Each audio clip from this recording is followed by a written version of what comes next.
네, 안녕하세요. 미국 주식 멘탈 캐와기 멘탈이 전무다입니다. 네, 오늘은 내일 페드가 가장 중요하게 보고 있는 인플레이션 지수인 PCE 지수 발표를 하루 앞두고 조금은 관망하는 분위기였는데요. 다우는 0.5% 상승하고 나스닥은 보합권이었습니다. 오늘 실업수당 청구 건수가 발표가 됐는데 40만 6천 건으로 시장 예측치인 42만 5천 건보다 더 적은 수치였고 추세적으로 계속해서 하락하는 중입니다. 이런 소식들로 인해 채권 수익률도 오늘 1.6%를 돌파를 했고요. 덕분에 다우가 비교적 좋았고 나스닥이 상대적으로 안 좋았던 하루였습니다. 네, 그리고 또 몇 달 전에 시장을 뜨겁게 달구었던 게임스탑 사태의 2탄이 펼쳐질 기미가 보이고 있는데 게임스탑 사태 당시 두 번째로 인기가 많았던 AMC 엔터테인먼트의 주가가 최근 며칠 동안 3배 가까이 상승을 했습니다. 오늘 하루만도 최대 50%까지 상승을 했다가 현재 35% 상승 정도로 마무리를 했고 이건 게임스탑 때와 마찬가지로 현재 레딧에서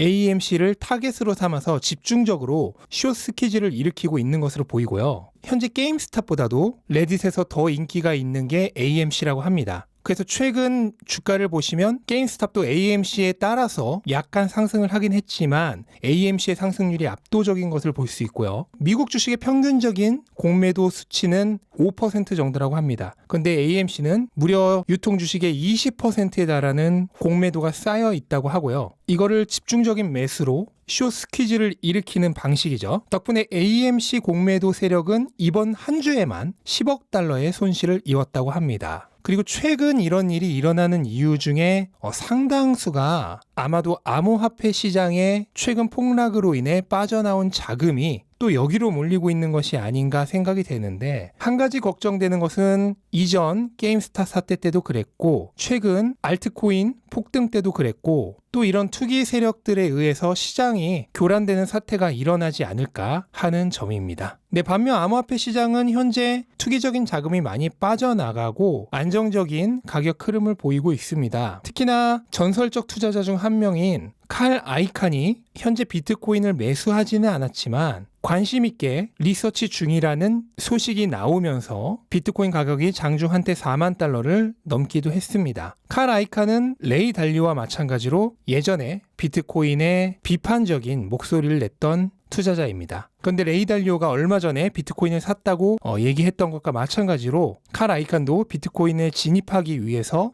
기회를 보고 있는 것으로 보이고 일각에서는 이런 인터뷰를 했다는 것 자체가 이미 어느 정도의 포지션을 갖고 있는 것이 아니냐는 추측도 나오고 있습니다. 네, 그리고 중소형주들은 오늘 좋은 편이었는데요. 우선 버진 갤럭틱의 경우 오늘도 무려 15%나 상승을 했습니다. 그래서 최근에 강력한 상승세를 이어가고 있는데 다만 아직은 적자 기업이기 때문에 향후에도 얼마든지 주가가 수십 % 흔들릴 수 있기 때문에 뒤따라서 매수하는 것은 조금 주의해야 할 필요가 있다고 생각을 합니다. 네, 그리고 재생에너지 섹터는 뒤에 소개드릴 텍스 크레딧 관련 법안 발의 소식도 있고 해서 오늘도 전반적으로 다 상승을 했는데요. 이제 웬만한 재생에너지 관련 기업들은 확실하게 최근 3, 4개월 정도에 걸친 하락 추세에서는 반등을 한 것으로 보입니다. 다만 하락 추세를 깼다고 해서 그대로 무조건 반등이 일어난다라고는 얘기할 수 없어요. 하락 추세는 깼지만 그 이후에 횡보장이 되는 경우도 있고 약간의 횡보를 하다가 다시 하락을 하는 경우도 있기 때문에 한 3, 4달 정도에 걸친 하락 추세는 끝이 났지만 그렇다고 무조건 상승은 아니다 라고 알아두시면 좋겠습니다. 네, 그리고 오늘 빅테크는 혼조세였는데요. 특이하게도 장 막판에 대규모 거래가 많이 일어났습니다. 지금 차트를 보시면 장 막판에 급격하게 상승과 하락이 있는 것들이 보이시죠? 이거는 특정 대형 기관이 빅테크 기업들을 일괄적으로 프로그램 매매한 흔적으로 보이고요. 그로 인해 애프터마켓에서는 장 막판에 올라간 기업들은 내리고 있고 장 막판에 내렸던 기업들은 오르고 있습니다. 다만 이것은 뭐 그렇게 큰 의미를 가지는 것은 아니라고 보이고요. 비정상적으로 오르거나 내렸던 가격은 어차피 조정이 될 것이기 때문에 크게 신경 쓰지 않으셔도 될 것 같습니다. 네, 그리고 아마존의 대장인 제프 베이조스가 아마존 창립일인 7월 5일에 CEO 자리에서 내려온다고 합니다. 이거는 이미 정해졌던 내용인데 이제 날짜가 확정이 된 거죠. 다만 CEO를 그만둔다고 해서 아마존에서 완전히 손을 떼는 건 아니고 이사회 의장으로 물러날 예정이고요. 다만 이제 경영 일선에는 나서지 않고 중요한 결정 등에만 영향을 미칠 것으로 보입니다. 그리고 후임 CEO는 현재 클라우드 사업부문 사장인 앤디 제시가 맡을 예정입니다. 네, 그리고 테슬라는 오늘 1.9% 상승을 하면서 마무리를 했는데 다만 장중에는 가격이 거의 보합권이다가 앞에서 말씀드렸던 대규모 프로그램 매매에 의해서 장 막판에 가격이 상승을 한 겁니다. 덕분에 애프터마켓에선 지금 0.5% 정도 하락을 하고 있고요. 뭐 그렇다고 하더라도 장중에도 가격이 그렇게 나쁘지는 않았습니다. 덕분에 주가 흐름 자체는 괜찮은 편이라고 얘기를 할 수가 있고요. 네, 그리고 테슬라의 공매도 수량은 계속 줄고 있습니다. 현재 유동 주식의 5% 이하로 비율이 내려간 상태고요. 보시면 최근 테슬라의 가격 반등세와 함께 공매도 주식 수도 줄어든 모습입니다. 그리고 올해 들어서 공매도 수량이 가장 적은 수준이고요. 하지만 그렇다고 하더라도 테슬라의 시가총액을 생각했을 때 여전히 미국에서 가장 공매도가 많은 기업이 되겠습니다. 네, 그리고 미국 상원에서 전기차 텍스 크레딧 관련된 법안의 제안이 드디어 오늘 있었습니다. 이거는 바이든 대통령의 2조 달러 이상의 인프라 투자에 포함되어 있는 1,700억 달러의 EV 관련 진흥책이 드디어 시행되려고 하는 거죠. 그래서 내용을 보시면은 우선 20만 대 제한 없는 7,500달러